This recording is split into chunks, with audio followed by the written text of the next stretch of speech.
Le juge, un homme âgé nommé Arthur Klein, siégeait depuis plus de 30 ans. Les rides de son visage semblaient porter le poids de toutes les affaires qu'il avait jugées, chaque ride étant une histoire de justice gagnée ou perdue. Son regard las se posa alors sur la femme latino debout dans le box des accusés, l'air calme et pourtant résolu. Elle était restée assise en silence pendant près de 2 heures, écoutant attentivement le procès se dérouler. Son regard absorbait chaque détail, chaque mot, chaque changement d'atmosphère dans la salle d'audience. 2 policiers ou les soi-disant héros du jour venaient de témoigner, la dépeignant comme une criminelle. Leurs paroles résonnaient lourdement. « Mademoiselle Ramirez », dit le juge Klein d'une voix ferme mais teintée d'épuisement, le tribunal a entendu les témoignages des agents Gallo et Nova.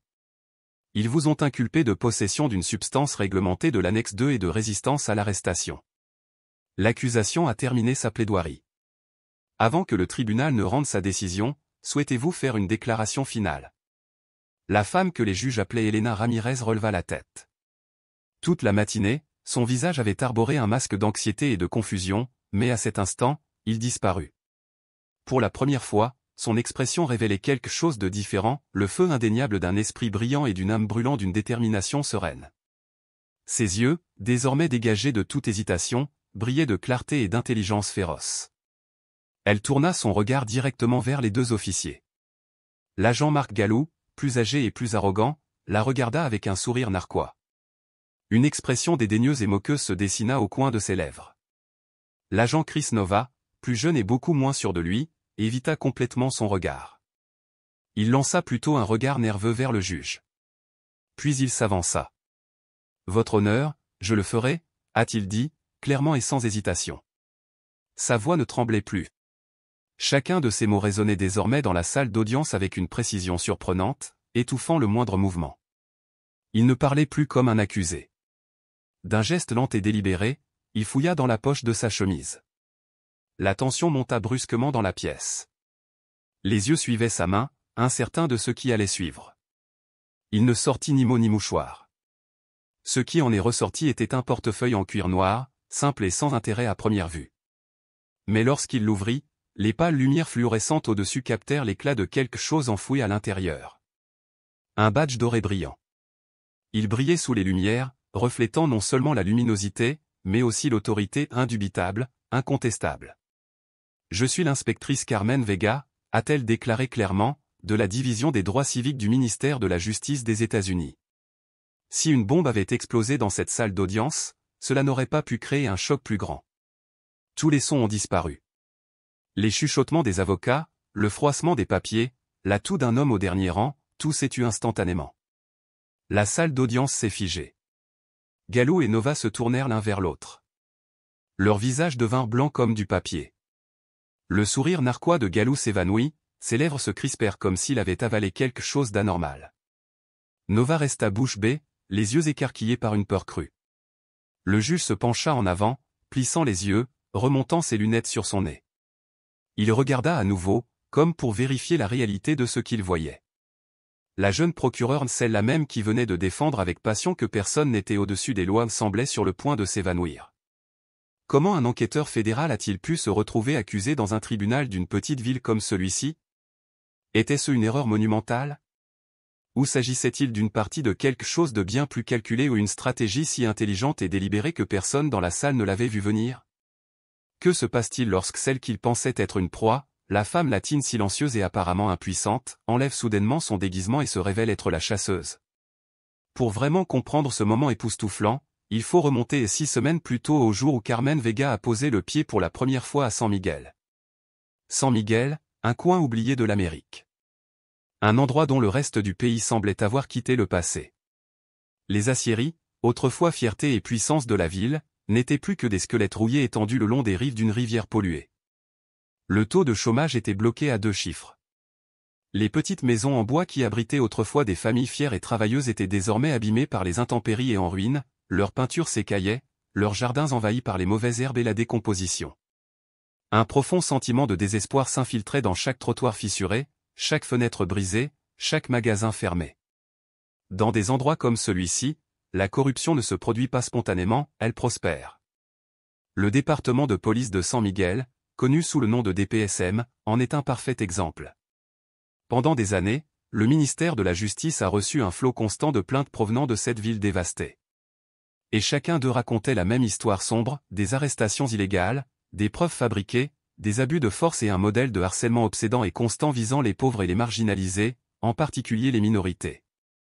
Mais malgré ces plaintes, rien n'a jamais changé. Le DPSM opérait comme une forteresse, protégée par un mur de silence et de loyauté mutuelle. Les agents se protégeaient mutuellement, pas la loi. Des preuves disparaissaient mystérieusement. Des témoins étaient menacés. Des plaintes disparaissaient dans le néant. Washington savait qu'il était impossible de briser ce mur par la force. Aucun marteau ne le briserait.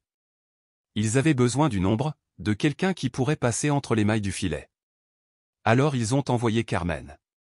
L'inspectrice Carmen Vega est l'une des meilleures agents d'infiltration de la division des droits civiques. Sa spécialité, les missions longues et complexes exigeant un déguisement impeccable, une patience à toute épreuve et une intelligence affûtée. Elle n'est entrée à San Miguel ni avec un badge, ni avec un titre, ni en grande pompe. Elle est entrée discrètement, sous un autre nom. Hélène Ramirez. Une écrivaine indépendante, travaillant soi-disant sur un roman d'amour historique, affirmait avoir choisi San Miguel pour ses loyers abordables et son atmosphère paisible, un cadre idéal pour trouver l'inspiration. La couverture était brillante. Personne ne l'interrogeait. Une latina solitaire, amicale mais réservée, un visage parmi d'autres dans une ville fatiguée. Elle louait un modeste 2 pièces dans un immeuble en briques délabré. Les couloirs empestaient le chou bouilli et le tabac froid. Elle avait payé comptant en $4 502 une Toyota Camry d'occasion de 2012, dont la peinture était défraîchie et les portières rayées. Juste assez usée pour s'y intégrer parfaitement. Elle s'habillait simplement, un jean, un t-shirt et un sweatshirt usé. Elle faisait ses courses dans les épiceries du coin. Elle buvait son café au même restaurant chaque matin. Elle saluait ses voisins avec un sourire. Elle était invisible. Inoffensive. Ordinaire. Mais derrière cette façade se trouvait un guerrier au calculateur, alerte et d'une patience inébranlable. Ce travail exigeait des sacrifices. C'était solitaire. C'était dangereux. Chaque conversation pouvait tourner au piège. Chaque sourire devait être mesuré. Elle ne pouvait pas appeler sa famille. Ni voir ses amis. Elena Ramirez n'avait ni famille, ni amis. Pas ici. Mais Carmen Vega avait une mission et elle brûlait au plus profond de son âme. Il y a 15 ans, alors qu'elle débutait sa carrière d'avocate, son cousin Miguel, un jeune homme aimable et prometteur, avait été arrêté à tort par 2 policiers corrompus d'El Paso lors d'un contrôle routier de routine. Ils avaient dissimulé de la drogue. Il fut condamné et passa 2 longues et cruelles années en prison avant qu'un journaliste local et une opération d'infiltration du FBI ne révèlent la vérité. À sa libération, la vie de Miguel était bouleversée. Il n'était plus jamais le même. Carmen avait juré ce jour-là, elle consacrerait sa vie à la justice, pour qu'aucune autre famille n'ait à endurer ce que la sienne avait subi. San Miguel était son dernier combat. Et cette fois, elle n'échouerait pas. Pendant que Carmen construisait tranquillement son réseau en écoutant dans les bars, en discutant dans les laveries automatiques, en gagnant la confiance dans les sous-sols des églises, Marc Galou et Chris Nova poursuivaient leur routine. Galou, le visage rougeau et trapu, était un manipulateur aguerri du système. 15 années au sein de la police lui avaient appris toutes les failles, toutes les règles qu'il pouvait contourner sans enfreindre. Et il n'a jamais vu le fantôme en pleine vue. Celui qui est venu pour faire tomber toute la forteresse. Et comment les manipuler à ses propres fins. Il méprisait ceux-là même qu'il avait juré de protéger, en particulier les pauvres et les minorités. Pour lui, ce n'étaient pas des citoyens dotés de droits. Ce n'étaient que des numéros. Des quotas à respecter. Des outils pour augmenter les arrestations et gagner plus d'argent. Nova, son plus jeune partenaire, n'avait que 27 ans. Lorsqu'il s'est engagé dans la police, il portait en lui de vagues idéaux d'entraide. Mais il avait aussi soif d'appartenance. D'être accepté. De faire ses preuves. Galou fut prompt à ressentir cet empressement, et encore plus prompt à briser les illusions du garçon. « Écoute, mon garçon », lui avait dit Galou lors de leur premier jour de patrouille. « On n'est plus à l'académie. On est dans la jungle. Il faut être fort. Il faut être malin. Il faut connaître les règles. C'est comme ça que le système fonctionne. Tu veux survivre? Tu veux gagner un peu d'argent pour ta famille. » Nova avait des prêts étudiants. Il avait un jeune fils à la maison. Il écoutait. Et il a appris. Au début, son silence le rendait complice. Mais avec le temps, cette complicité s'est muée en participation. Leur système était simple et terriblement efficace. Leur terrain de chasse préféré était l'angle de la 4e rue et de Pine Street, un quartier défavorisé et en difficulté. Là, un vieux panneau stop était partiellement dissimulé par les branches d'un grand chêne, des branches qu'aucun employé municipal n'avait pris la peine de tailler. Il se garait dans une ruelle voisine, à l'affût. Lorsqu'un conducteur ne s'arrêtait pas pendant 3 secondes, littéralement 3 secondes après l'arrêt complet des roues, ils allumaient le feu rouge. La course-poursuite commençait. Mais les cibles n'étaient jamais aléatoires. Galu évitait les véhicules de luxe. Il ignorait les conducteurs blancs qui semblaient assez riches pour appeler un avocat sans sourciller. Il se concentrait plutôt sur les personnes à l'air fatiguées, surmenées, vulnérables, en particulier les latinos et les afro-américains. Il les appelait des « clients faciles ». Pour lui, ces gens ne connaissaient pas leurs droits. Ils n'avaient pas les moyens de se payer un avocat. Il n'osait pas affronter 2 policiers armés. Une fois le véhicule arrêté, le drame a commencé. Galu trouvait toujours une raison pour fouiller la voiture. Parfois, il prétendait sentir une odeur de marijuana, un mensonge impossible à réfuter. D'autres fois, il adoptait un comportement hostile pour susciter la peur, puis accusait le conducteur de résistance. Cela lui donnait un motif légal pour fouiller. S'il ne trouvait rien, il inventait parfois quelque chose lui-même. Galu avait un accord commercial avec une entreprise de remorquage appelée Towing San Miguel et un agent de cautionnement nommé Sal. Chaque arrestation, qu'elle aboutisse ou non à une condamnation, alimentait leur réseau. Frais de remorquage. Frais de garde. Frais de caution. C'était une petite machine à sous, mais implacable, alimentée par la peur et l'injustice. Et tout cela était protégé par le chef adjoint Frank Donovan. Donovan, 55 ans, était un homme vif et calculateur. Il avait gravi les échelons en tissant un réseau de loyauté fondé sur le silence et la corruption. Il protégeait les agents, productifs, comme Galu des plaintes. En retour, Galu veillait à ce que le nombre d'arrestations soit bon et à ce qu'un filet de profit discret s'écoule vers le haut. Après 6 semaines d'observation, d'écoute et de collecte de preuves préliminaires, Carmen a décidé qu'il était temps d'agir. Elle avait rassemblé suffisamment de preuves circonstancielles. Maintenant, elle avait besoin de quelque chose d'indéniable. Elle avait besoin de devenir la proie. Un mardi après-midi, elle conduisit sa Toyota Camry jusqu'à l'angle de la 4e rue et de Pine Street. Elle savait que Galu et Nova seraient là. Elle avait suivi leur routine et écouté leur conversation grâce à un micro-casque. Elle alluma un stylo enregistreur et le glissa dans la poche de sa chemise. Sa voiture, équipée 2 nuits plus tôt dans un local secret du DOJ, était équipée de 4 caméras haute définition dissimulées et de microphones omnidirectionnels. L'une était placée dans le pare-choc avant, l'autre à l'arrière et le 3e dans le rétroviseur. La 4e, une caméra grand angle, était dissimulée dans une grille d'aération du tableau de bord, capturant tout ce qui se passait à l'intérieur. Tout était prêt. En approchant du stop, elle a respecté la loi à la lettre. Elle s'est immobilisée complètement. Les roues ont cessé de tourner. Elle compta en silence, 1 Mississippi, 2 Mississippi, 3 Mississippi. Puis elle s'avança. Les gyrophares rouges et bleus de la voiture de patrouille s'allumèrent aussitôt. Une sirène stridente retentit comme un coup de semonce. Le cœur de Carmen battait fort, non pas à cause de la peur, mais à cause de l'adrénaline. Le spectacle avait commencé. Galu s'approcha de sa fenêtre, le visage déjà déformé par ce sourire méprisant familier. Il frappa violemment à la vitre. Carmen baissa la vitre. « Sais-tu pourquoi je t'ai arrêté » demanda Galu d'une voix décontractée, mais teintée de menace.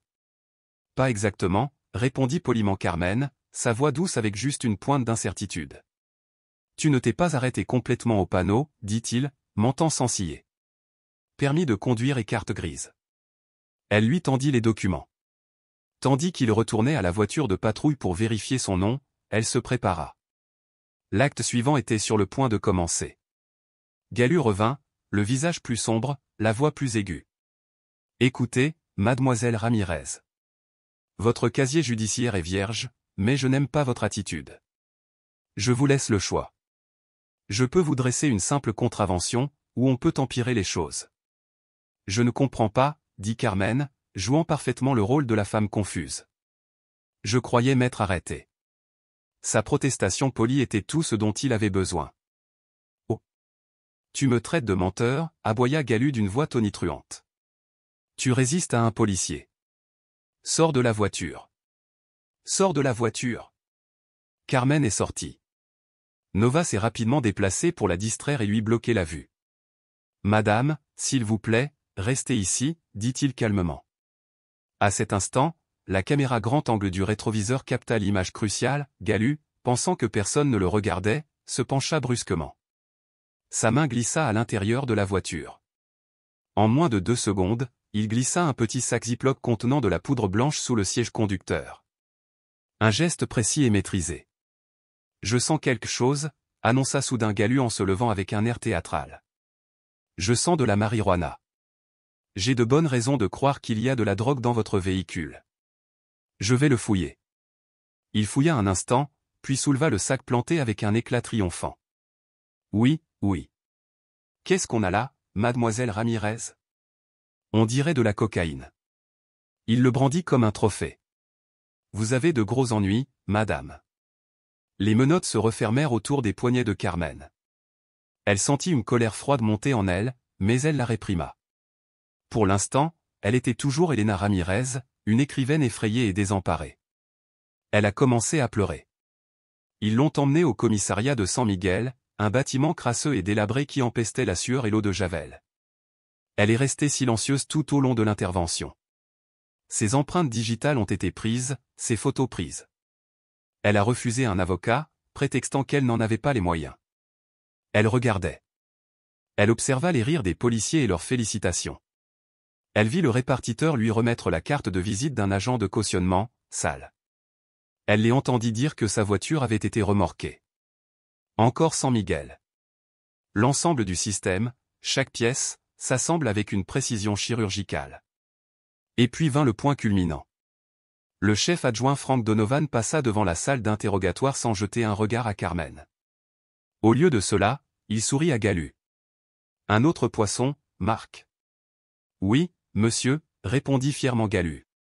Difficile à arrêter. Possession de cocaïne. Donovan tapota l'épaule de Galu.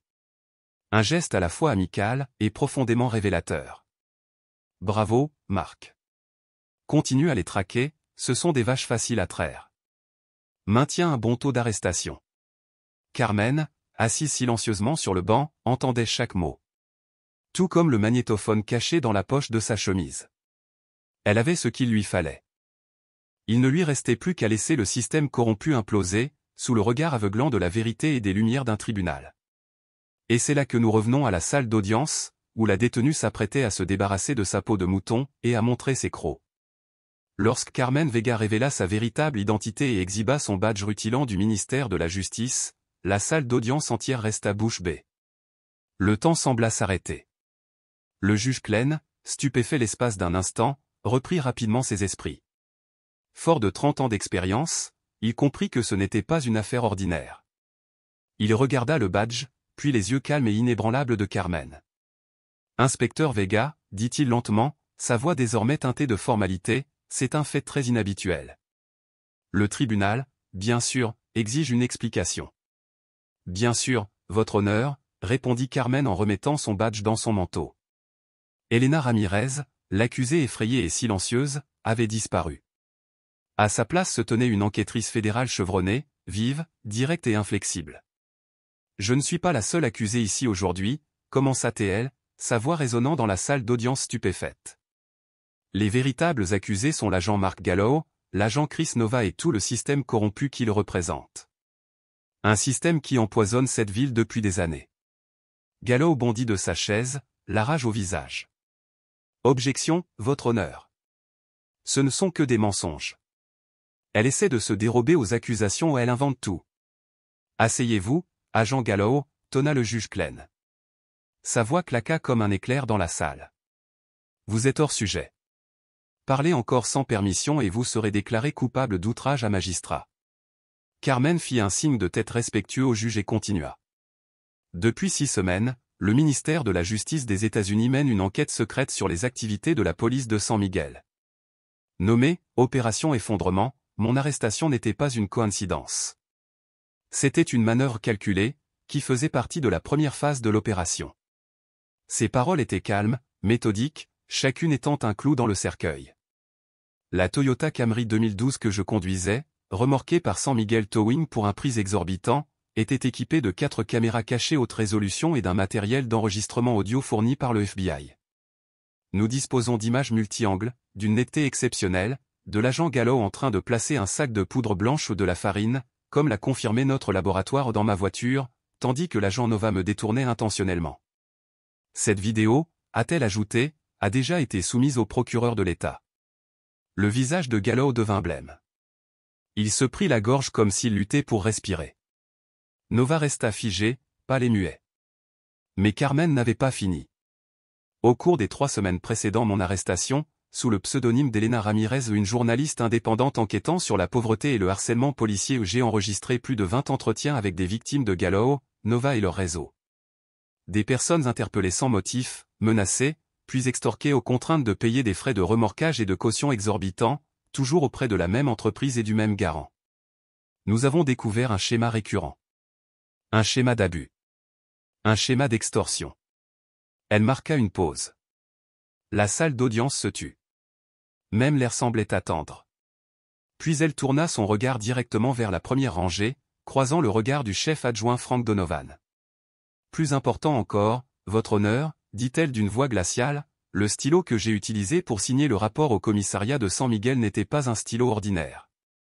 C'était un appareil d'enregistrement high-tech de la NSA, capable de capter un son cristallin dans un rayon de 6 mètres, même dans un environnement chaotique. Il a capturé chaque mot de la conversation du chef adjoint Donovan, où il a non seulement félicité l'agent Gallo pour mon arrestation, mais a dit quelque chose qui, une fois prononcé à haute voix, résonnera dans cette ville pendant des années. Elle regarda Donovan directement et cita, mot pour mot. Continuez à les encourager. Ce sont des vaches faciles. Maintenez nos chiffres à un bon niveau. Un halètement collectif a déferlé sur la salle d'audience comme un raz-de-marée. Les lèvres de Donovan remuèrent, formant des protestations désespérées et haletantes, mais ses genoux cédèrent. Il s'affala sur son siège, vaincu. À ce moment précis, un coup sec retentit aux portes arrière de la salle d'audience. Elles s'ouvrirent. 6 hommes et femmes en costume sombre entrèrent avec une efficacité silencieuse. Des agents du FBI. À leur tête se trouvait une grande femme blonde, Amanda Hiss, procureure générale des États-Unis. Elle se dirigea directement vers le banc du juge. « Bonjour, juge Klen, dit-elle sèchement. Veuillez m'excuser pour l'interruption, mais nous avons des affaires qui ne peuvent pas attendre. » Elle a remis au juge un épais dossier. Il s'agit de mandats d'arrêt fédéraux signés sur la base des preuves présentées par l'inspectrice du ministère de la Justice Carmen Vega. Nous arrêtons les agents Mark Gallo et Chris Nova pour falsification de preuves, parjure, extorsion et complot en vue de violer les droits civiques. 2 agents se dirigèrent rapidement vers la table des procureurs. « Levez-vous » a ordonné un agent. Gallo et Nova, le visage blême, furent menottés en silence, là, devant le juge qu'ils avaient trompé. L'humiliation fut rapide et définitive. Mais Amanda Hiss n'avait pas fini. Elle tourna son regard glacial vers le premier rang, vers Donovan. « Vous êtes également en état d'arrestation » a-t-elle déclaré. « Pour participation à une organisation criminelle, corruption publique au sens de la loi RICO et obstruction à la justice. » 2 agents se sont avancés et ont enchaîné le chef adjoint. « Tu ne peux pas faire ça » marmonna-t-il. « Je suis le chef adjoint. » « Vous étiez le chef adjoint » répondit froidement Hiss. Carmen observait la scène, sans triompher, juste avec assurance. Déterminée. Sa tâche était accomplie. Elle avait soulevé le rocher et montré au monde la pourriture qui se cachait en dessous. « Ce n'est pas la fin » dit-elle d'une voix basse et claire. « Ce n'est que le début. » Le ministère de la Justice, sous la direction du procureur général, mènera une enquête complète et approfondie sur les pratiques internes, la structure de direction et les affiliations politiques du département de police de San Miguel. Le procès d'Elena Ramirez était terminé. Mais le procès de la police de San Miguel venait juste de commencer. L'enquête du DEOG a dévasté la police de San Miguel comme un ouragan de catégorie 5. Opération Effondrement est devenue l'une des plus grandes enquêtes policières sur la corruption de l'histoire récente, suivie de près par les médias nationaux. Un étage entier de l'hôtel de ville a été transformé en centre de commandement du ministère de la Justice. Les agents ont interrogé des centaines d'officiers et d'employés. Ils ont examiné des milliers d'heures d'images de caméras corporelles, de caméras embarquées et des téraoctets de preuves numériques. Les retombées ont été massives. Plus de 30 agents ont été suspendus ou mis à la retraite anticipée. 17 personnes, dont Gallo, Nova, Donovan, le propriétaire de l'entreprise de remorquage et le garant, ont été inculpés d'infractions fédérales. Le chef de la police, bien que n'étant pas personnellement impliqué, a été contraint de démissionner dans la honte, son inaction et son ignorance volontaire ont été jugées impardonnables. Plus important encore, le bureau du procureur a créé un groupe de travail chargé de réexaminer des milliers d'affaires traitées par des agents corrompus. Plus de 50 personnes, la plupart condamnées pour des délits mineurs liés aux stupéfiants, ont ainsi été innocentées et libérées. Leur vie, autrefois détruite par l'injustice systémique, était désormais restaurée grâce à une compensation financière payée par la ville. Devant le tribunal fédéral, les preuves contre Gallo et Donovan étaient accablantes. Ils ont été reconnus coupables de tous les chefs d'accusation. Le juge chargé de la condamnation a qualifié leur conduite de « trahison flagrante de la confiance du public ». Donovan a été condamné à 15 ans de prison fédérale. Gallo a été condamné à 12 ans. Chris Nova, qui a pleinement coopéré avec les enquêteurs et témoigné contre ses partenaires, a été condamné à 3 ans. Quelques mois plus tard, Carmen Vega se tenait tranquillement dans son bureau du bâtiment du ministère de la Justice Robert F. Kennedy à Washington, D.C. Devant sa fenêtre se dressait le Lincoln Memorial, gravé des mots « Égalité et justice ». San Miguel était désormais derrière elle. La ville était en reconstruction, sous contrôle fédéral. Carmen se préparait pour sa prochaine mission d'infiltration dans une autre ville en difficulté. Sur son bureau se trouvait une pile de dossiers. Mais au-dessus, soigneusement posée, se trouvait une lettre manuscrite, rédigée sur un papier ligné et usé. C'était Madame Jiménez, une mère de famille de San Miguel. Son fils de 19 ans, Marco, avait été emprisonné à tort pendant 8 mois à la suite d'un coup monté par Gallo avant d'être innocenté grâce à l'enquête de Carmen. La lettre disait: Cher inspecteur Vega, je ne sais pas comment te remercier. Tu m'as rendu mon fils. Tu lui as rendu la vie. Tu m'as redonné foi en la justice. Une foi que je pensais morte depuis longtemps. Que Dieu vous bénisse, vous et votre travail. Carmen lut lentement la lettre. Et pour la première fois depuis longtemps, elle sourit. Un petit sourire discret, de soulagement, de paix. Son travail était brutal. Il était solitaire. Il lui avait coûté une vie normale. Mais des moments comme cela ou de petits témoignages de vérité, de guérison, de justice en valaient la peine. Le combat n'était pas terminé. Il y aurait toujours un autre San Miguel. Un autre Gallo. Un autre Donovan. Mais pour aujourd'hui, ils avaient gagné. Et Carmen Vega était prête pour la prochaine bataille. Car la corruption, comme le cancer, se développe dans l'obscurité, se nourrissant du silence et du secret. Mais lorsque la vérité s'impose, même le mensonge le plus puissant s'effondre comme un château de cartes. Parfois, il suffit d'une âme courageuse, prête à entrer dans la tanière du tigre, non pas avec une arme, mais avec un badge, un plan et une croyance inébranlable en la justice.